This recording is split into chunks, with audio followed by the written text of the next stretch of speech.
안녕하세요, 제이제입니다. 오늘은 남자들도 잘 모르는 밤꽃 냄새 정액에 대한 상식과 효과에 대해서 말씀드려 볼게요. 구독과 좋아요, 알림 설정까지 해주실 거죠? 그럼 바로 시작할게요.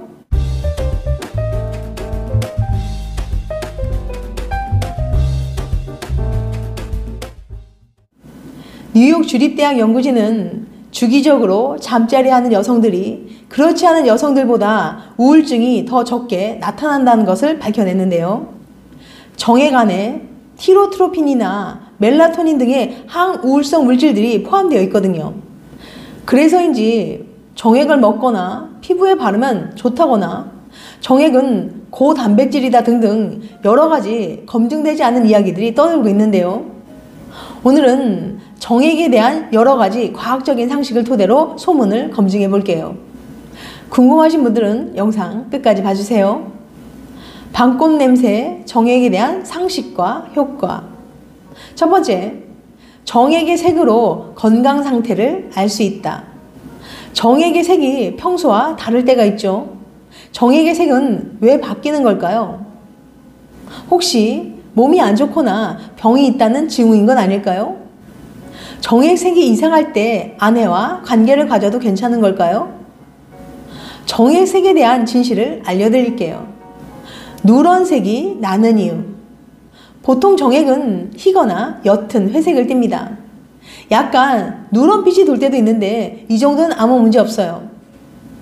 정액은 소변과 마찬가지로 요도를 통해 나오기 때문에 소변이 섞여서 옅은 노란색을 띨 수 있거든요. 특히 오랜만에 사정을 한 경우 누런 정액을 보기 쉽습니다. 오래 저장되어 있던 정액은 소변이 섞일 가능성이 크기 때문이에요. 또 선명한 색소가 들어간 음식을 먹은 경우에도 정액의 색이 달라질 수 있습니다. 이럴 때는 인공 색소가 있는 음식을 삼가고 물을 충분히 마시면 다시 원래 색으로 돌아오게 됩니다. 하지만 몸에 문제가 생겨서 노란빛을 띨 때가 있어요. 바로 다음에 세 가지 경우죠. 첫 번째, 황달. 간이 좋지 않은 경우예요.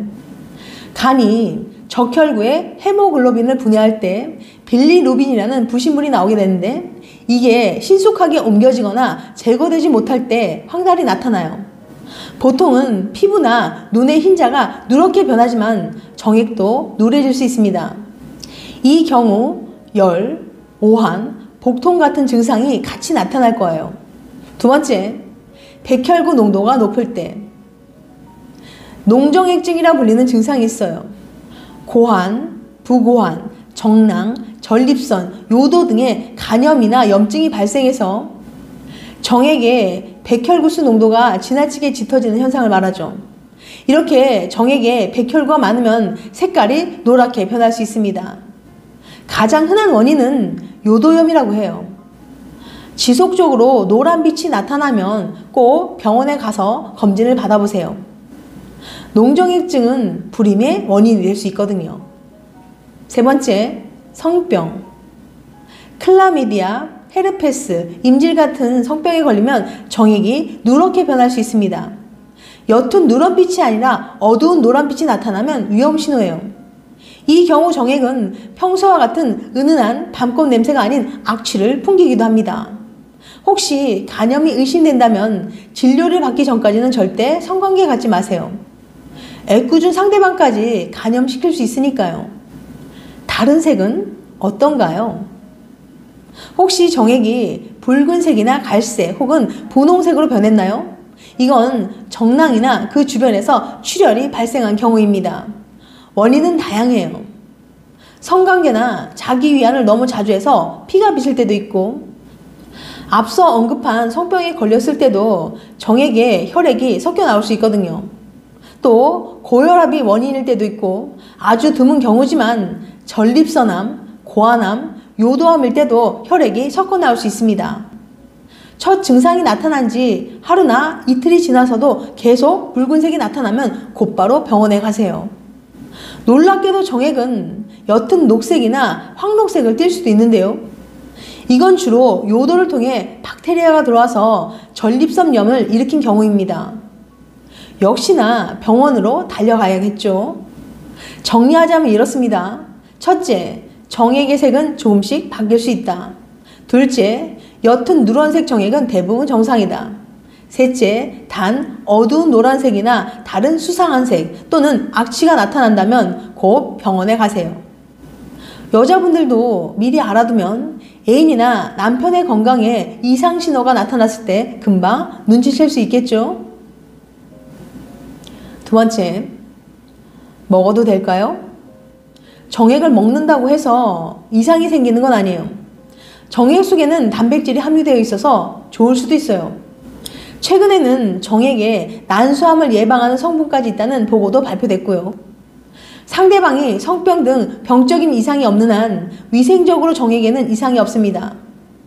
정액을 먹는 문제는 의학적인 문제라기보다는 잠자리 하는 연인 사이에서 결정해야 될 문제죠. 즉, 본인이 불쾌하지 않다면 정액을 먹어도 되고 본인이 싫다거나 상대방이 강요에 의한 거라면 먹을 필요는 없다는 거예요. 세 번째, 정액이 고단백질이라는데 먹거나 바르면 피부가 좋아지지 않을까요? 정액은 고단백질이 아닙니다. 정액은 90%가 수분이면 나머지 10% 정도가 단백질과 지방, 과당 등이고 실제 정제는 1% 미만이에요. 그러므로 정액을 먹거나 바른다고 절대 피부가 좋아지진 않습니다. 또한 남성의 정액에 알레르기를 일으켜서 성관계 후 국부가 가렵거나 화끈거리는 증세를 보이는 정액 알레르기가 생기는 경우도 있어요. 정액이 존재하는 특정 단백질에 의해서 정액 자체가 여성의 피부나 국부에 알레르기 반응을 일으킬 수 있으므로 절대 정액을 바른다고 피부가 좋아지진 않습니다. 네 번째, 정액을 배출하지 않는 것이 정력 향상에 좋나요? 관계 후 정액을 배출하지 않는 게 좋다는 건 전혀 근거가 없는 말입니다.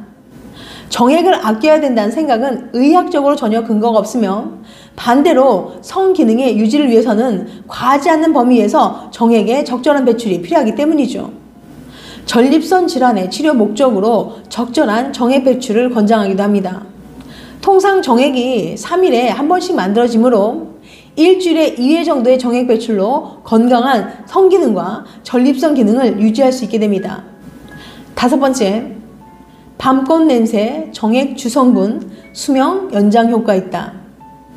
동물 정액이나 밤꽃 등에서 나는 냄새의 주성분인 스퍼미딘이 수명 연장과 심혈관 건강 증진에 효과가 있는 것으로 동물 실험 결과 확인됐어요. 2016년 유럽, 미국 과학자 60여 명으로 구성된 공동연구팀은 그 같은 연구 결과를 국제학술지인 네이처 메디신에 발표했습니다. 스퍼미딘은 동물 정액에서 나는 비릿한 냄새의 주성분인 천연 화합물로 질 속의 산성을 중화시켜서 정자 생존을 돕는 역할을 합니다.